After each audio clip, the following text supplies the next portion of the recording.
All right, everyone, archived link in the description to a very funny story. You should definitely take a look at it, claiming that there is already a coordinated campaign of disinformation and propaganda aimed at the Democratic candidates for 2020, and some of it is coming from foreign states. What that really means is, hey, and if you look, there are a bunch of weasel words sprinkled around through this particular report. Which means it's a non-issue and it's not true. Like straight up reporting is like you're telling the truth. When you're using a bunch of weasel words like might or kind of in a roundabout fucking way, speculated, stuff like that that allows you to wiggle around, accidentally defaming somebody or telling a bald-faced lie, you know that the story is not entirely true. And this happens all the time in the MSM. Less so in the alt media, although it does happen, which is I think sad, because we got every advantage. There's no reason to lie and spin things to people. You have your own political bias, but as far as reporting, keep it straight. Like X said Y.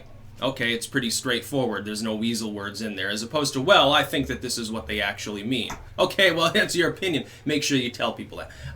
Foreign state actors, so that means that some Russian on Twitter has a political opinion with regards to U.S. politics. That's a foreign state actor. We should stop that from happening. By the way, foreign state actor, that's an interesting term. That's sort of like the jump from global warming to climate change now, isn't it? I wonder why they changed the term. Could it be the fact that the Russian... Nate Silver, remember, this was I think 2 months ago. He came out and said, well, ultimately the role of Russians in the prior election, if there was any role at all, would have been, infinitesimally small. It didn't swing any states. It doesn't matter. It's kind of a non-issue, not particularly sophisticated. It's not like a James Bond movie. It's basically just a small troll farming operation, and it causes a little bit of fun and chaos and makes some memes, and ultimately everything else is organic. So that sort of falls through the argument of "Ma Russia," proclaim the "Ma Russia fucked the election." Russia gets Trump reelected in 2020 is what they're really worried about. They know that line is getting old, and so now it's foreign state actors. No, it's not just Russians. There's Macedonians, there's British people, and people from Venezuela and stuff. Now, there are definitely people who are foreign to the United States who can't vote in an election, who have opinions about our political system. I begrudge the right of any AI program to be declared able to actually make that determination. And as far as all the pundits and analysts and stuff that delve into this issue and always declare it to be so, they're all politically biased individuals. Whether they're saying that yes or no it happens, they all have their own intrinsic political bias. I would look at it this way. If there are any foreign elements organizing actively to do anything with regards to our election, I'm much more worried about them being a group of hackers and fucking around with electronic voting systems. The idea that someone took out $1,000 of Facebook ads or made a viral tweet with a bot account army or something like that, the idea that has any real measurable impact on an election, which has hundreds of millions of opinionated Americans already weighing in on it, in a hyper-crowded situation where 99% of all the foreign people weighing in are not bots or trolls or being paid to do it either, the idea that that's going to swing anything in an electoral sense, you would have to have a state where it's 100 votes separate the winner and the loser. Okay, well maybe that Russian troll farm swung that state. The odds of that are very, very small. Even in close states, it's typically some tens of thousands of votes separating. Like in Florida, we saw it was 0.2%, if that. It was still 12,000 votes, I think. I don't think that a Russian troll farm, so-called, with 20 employees is going to be able to change that many minds, even in a state like Florida. I just don't think that that's reasonable. And neither does anyone else at this point. That's why they're using the term foreign state actor. It could be a government. It could be technically a non-state group. It could be a bunch of trolls that are totally independent. Or it could be a hacker or something. Well, now you're casting the net kind of wide to look for perps in regards to explaining to all of your fans why Trump is likely to win another re-election. It's just like the plausible deniability of the Mueller probe. Well, he nominates Barr, and he gets confirmed, and he's like a Trump loyalist, so he's going to screw with it. Mueller's been threatened. Mueller's been compromised. They're not giving the public the full unredacted report, which is what some of the Democrats are pretending is even possible to do at this point. They're not going to give you the report because they don't want the public to see the truth. Basically, they're setting the groundwork to explain their failure. They're setting the groundwork to explain away, if they lose in 2020, their failure then as well. The fact is that there would be no legitimate reason for a bunch of Russians to support Trump at this point anyway, given his actually hawkish foreign policy towards the Russians.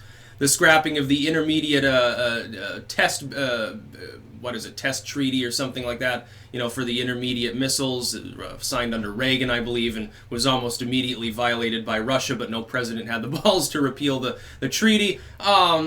Positioning potentially missiles in Eastern Europe, by the way, I actually support that. Who gives a fuck? These are our allies in the region. Uncle Sam, if they want Uncle Sam to put missiles there, it's none of Russia's business. Anymore as when they put weapon systems in Venezuela or something. Why the fuck do I give a shit? It has nothing to do with me. It doesn't. Oh my God, they put missiles in Cuba again. Okay, let them aim. I don't care if they trust me. I don't care if they aim it at Florida. Maybe they'll be the ones cleaning the swamp with a little bit of atomic fire. No, it doesn't matter. Our country, our rules, our allies, our influence. Same goes true for them. I don't want to attack Iran or Syria or any of that stupid shit. But foreign state actors, what a fucking cop-out. So anyone else in the world that has a political opinion about our own political system all of a sudden is being paid to do so. The problem is it's hard to prove a negative. Like, you have a group of Russians spouting Pepe memes or something. They're like, haha, Trump's pretty cool. They just happen to like him for some reason. Or they're worried the Democrats will start, making the Cold War worse. So they're like, no, well, we're going to do what we can to get Trump elected because at least we think he's more sane than whoever the Democrat is. Which he probably will be, let's face it. So they start posting political memes. Oh my God, it's a foreign state actor. No, it's just that strips all context out of the equation of explaining exactly what these entities are. You're simply labeling it a foreign state actor. Well, is it a civilian or are they being paid by a government? Are they working for a government but not being paid? Like they're doing it semi-independently? Is it literally an intel agency doing it? Is it a corporation?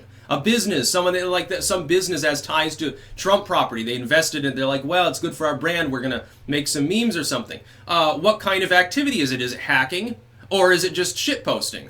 Did they buy an ad? Is any money involved? There's no context. It's just a foreign state actor. Well, there's how you get around having to explain the situation now, isn't it?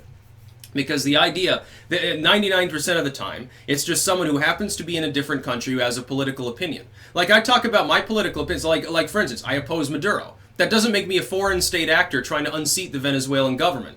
But if if Maduro came out and said, well, this sticks, hex, and hammer, and people like that, foreign state actors, okay, well then if you're telling a crowd of people that and they don't have any intrinsic knowledge of that group of people, when they hear foreign state actor, they think of spy versus spy. They think of James Bond. They think of people in dark cloaks with blacked out vans watching them in the street. They don't think of some shit poster on 4chan. They don't think of someone who has a Facebook page. Because if they were to you get the full context, it's less sinister now, isn't it? Like this Russian troll farm. Okay, a few dozen Russians made some memes. They made an ad purchase on Facebook and made some Twitter bots. They changed probably 0 minds in our last election. So where's the problem? Oh, foreign state actor, oh my God. See, you're thinking of a den full of people that are getting 6 figures and have security clearance at the Kremlin or something like that. That's simply not the case. That's about all. Peace out.